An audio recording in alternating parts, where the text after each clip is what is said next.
是。Everything we discuss is then leaked to the paper. That's not appropriate. 而且我们也不是那样进行的。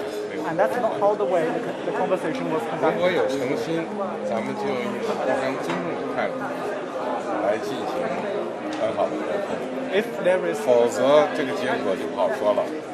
if In there is Canada, we sincerity believe on in your part, free and open and frank dialogue, and that is what we will continue to have. We will continue to look to work constructively together, but there will be things we will disagree on, and we will have 有 to 些可以 continue. 建设性，但是创造条件，创造条件。 Let's create the conditions first. 好，好。你这个。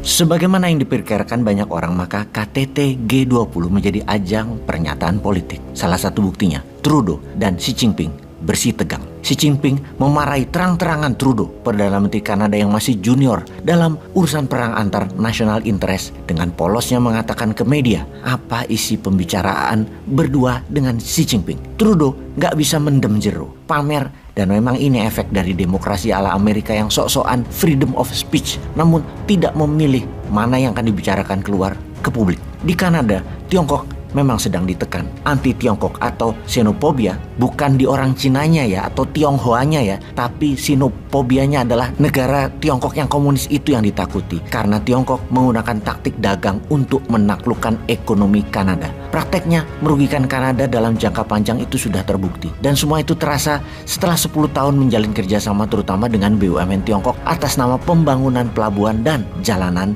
atau infrastruktur. Kanada secara dagang, defisit neraca perdagangan dengan Tiongkok itu melebar jauh setiap tahunnya. Kata-kata merugi sebuah negara dalam jangka panjang berhubungan dengan Tiongkok terasa sekali di negara-negara ekonomi bawah atau negara berkembang.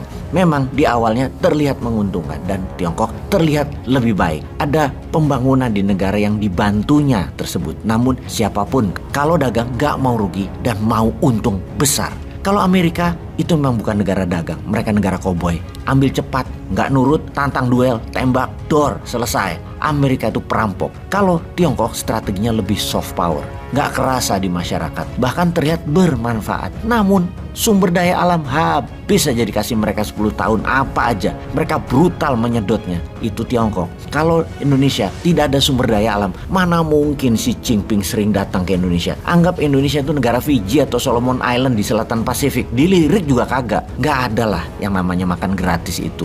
Walau Indonesia harus melanggar pasal 33, nggak apa-apa itu bagi pejabatnya ya, karena biar terlihat membangun oleh rakyat. Mengapa pasal 33 dilanggar? Karena sesungguhnya kelolaan atas SDA atau sumber daya alam bukan oleh swasta atau asing, di mana saat ini diberikan 100% atas isi tanah air tersebut. Harusnya tanah air Indonesia yang diperjuangkan oleh para pahlawan itu dengan tumpah darah tidak boleh dikuasai 100% penuh. Namun ibarat hotel, gedungnya punya kita, namun operatornya boleh pilih Hyatt, Kempinski, Four Seasons, apapun itu. Mereka dibayar per tonase jasa mereka kalau itu tambang. Mereka tidak boleh menjaminkan aset hotel tersebut untuk biaya operasi. Tidak boleh. Mereka hanya jasa dan dibayar jasa. Jadi semua tambang milik negara. Pengusahanya hanyalah jasa pengambilan dan pengolahan. Hanya dibayar fee. Dan hasil akhir 100% milik Indonesia. Tembaga atau koper, emas, platinum, minyak dan gas, palladium, aluminium dan lain sebagainya. Semua hanya jasa yang dibayarkan atas proses. Mulai dari tambang, smelter hingga refining atau pemurnian. Di mana produk akhirnya kembali milik Indonesia. Itulah mengapa Newmine akan mendirikan SKK Minerba sebagai BUMNK, Badan Usaha Milik Negara Khusus Mineral dan Batu Bara. Hasil akhir tadi, mineral dibagi atas mineral produktif seperti komoditi, juga mineral strategis dan mineral vital. Mineral strategis seperti logam mulia bisa sebagai underlying cetak duit rupiah. Mineral vital seperti uranium, thorium sebagai alat tekan atau deterrent, dan logam tanah jarang sebagai alat tawar atau bargaining power. Hal ini bukan perubahan usulan tadi, tapi hal ini menambah pada sektor pendapatan negara serta kekuatan ekonomi negara. Sehingga semua perusahaan Tiongkok di Indonesia kita akan beli balik. Swasta akan dimodali, dan swasta yang dimodali bukan orang yang selama ini dia lagi yang kaya, yang mendapatkan standby loan dari printing money. Orang baru.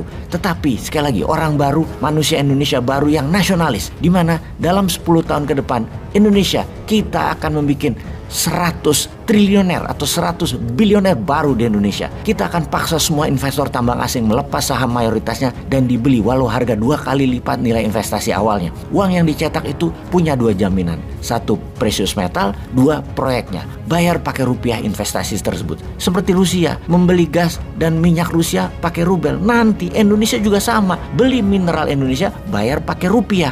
Ada yang mau daftar, para sahabat nasionalis yang mau mendapatkan pre-approved loan tanpa bunga tersebut?